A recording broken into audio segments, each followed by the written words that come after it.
right, so I'm tearing down the car just to kind of get it easy to work on, and I'll just kind of go over an overview so you know what we're looking at. This is what's called a Van Diemen RF01. What that means is a company in England called Van Diemen created the chassis. RF01 is the model number. 01 specifically, this is a 2001. So this car was actually imported into Canada for the Pro Z-Tech Championship that a good friend of mine used to race in. We may or may not get him on one of these videos, but anyway, a good friend of mine is Andy. Thanks, Andy, for all your help. But he used to race these things. These were cutting edge when I was getting out of racing back in 2001, 2002 era. And anyway, the gist of it is it's a single-seater formula car, which just means we have specific rules we have to follow. And it's a four-cylinder, so it's a Z-Tech from a Ford Escort ZX3, so it's a four-cylinder. We'll go ahead and pull off the engine cover, and I'll give you a quick show around.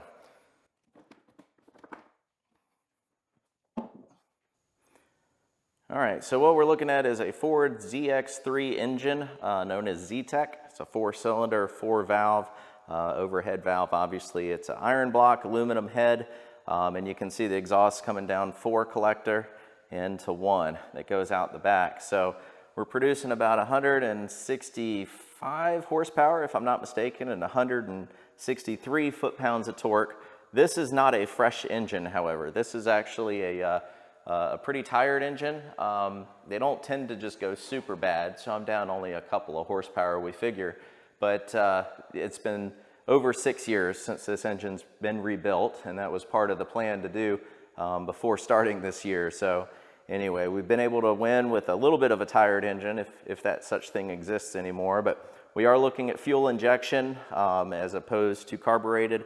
That's an upgrade from what I used to race with. So pretty quick engine. You get about 0.7 Gs, if I'm not mistaken, in longitudinal acceleration. So that's just going to be from a stop or out of a corner. To continue, you can see we have a bell housing where we have an input shaft that goes through and a release bearing type clutch. We go here into a fairly big differential and then into a Hewland. This is a 200 transmission. So one of the things we've got to do to prep before our next race is going to be to change the gears, and that's one of my most enjoyable experiences just because I like nerdy stuff. So we'll dive into that. Here we've got an alternator that's actually pulley driven as opposed to being off of the engine. It's off of the CV. So you have to be moving to keep the battery charged, which is one of our fears when we're on grid and why we use a jumper battery to start. But anyway, a lot of this is brand new technology compared to what I was racing back in the day. So I've really enjoyed getting to know all of this. Okay, so what I did was I set up this shot because I think it looks awesome. What I want to emphasize here is the front suspension and the wheels and aero and all of that. So what we're going to do is take off the front shock cover and kind of go through how this works because I just find it fascinating.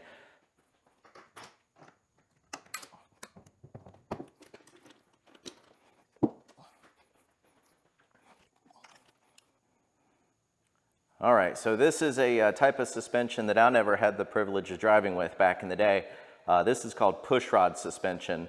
And as the name implies, there's a pushrod involved, as opposed to my old Swift DB3, which was rocker suspension, as well as the Mazda that I drove. That was also rocker suspension. But now what we're looking at here is pushrod.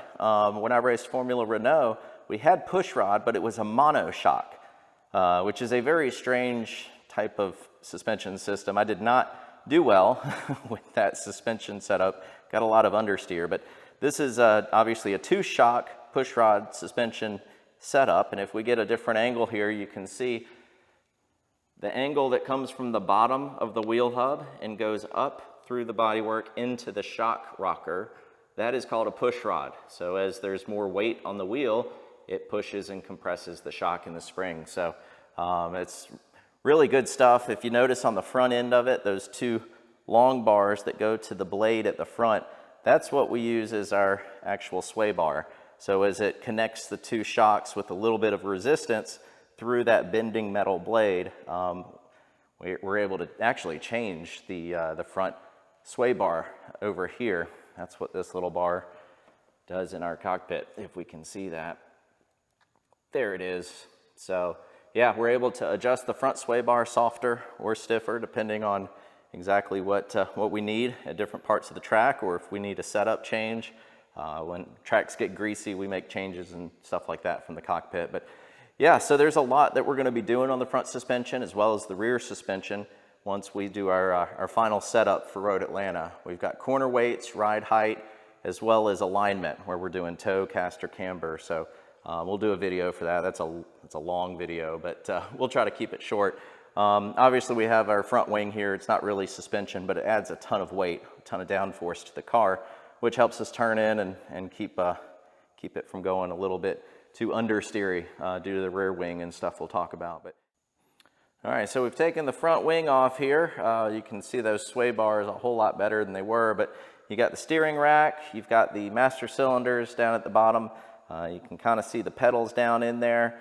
Then we get into battery, data logging software, fire extinguisher, etc. But we'll go through that as we take more out in the cockpit area. But this is our crash box, our structure that, you know, if you bend this up, it's meant to add a little more protection for your master cylinders. But yeah, there's a transponder in there as well that reaches down and tells the track when you pass the start-finish line, and that's how we get our official timing. But yeah, front of the car without the front wing on. Okay, now we're going to take off the side pods just to kind of show you what's up under here. Already taken all the bolts out, obviously, but once we pull this off, which is not carbon, it's not allowed to be carbon, but very light fiberglass Kevlar, we can see the radiator that's set up in here, as well as all of the exhaust, water pump, coolant overflow, starter, etc. over here. Let me go ahead and pull the other one off, and then I'll walk you around and kind of talk through it.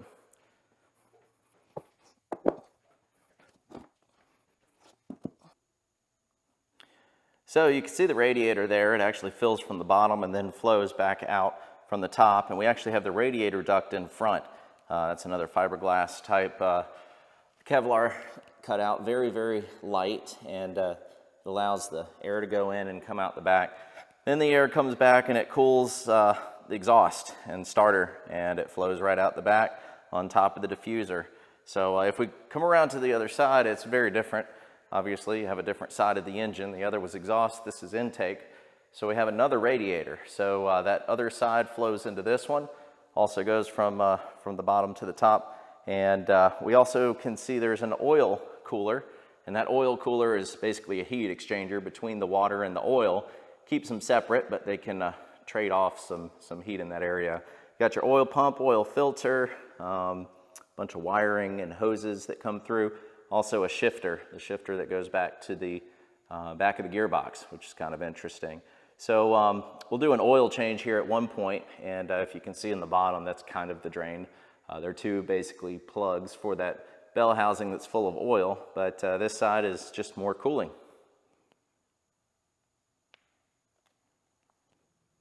All right, the last thing I'm going to cover is aero. That's kind of the next thing I need to take off of the car at this point. Is going to be the rear diffuser. Obviously the big 4.4 is on the rear wing. We have 3 elements on the rear wing. We have a main one as well as 2 at the top, and depending on the holes that we use dictates our angle and how much downforce the wing is generating.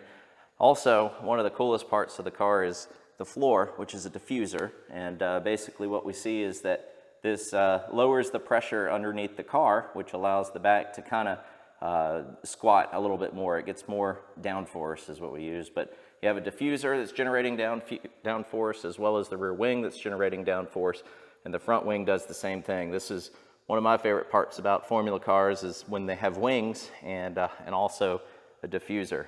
We're generating a lot of grip on the track, mainly due to aero. So next thing I've got to take off is the diffuser so I can get to work.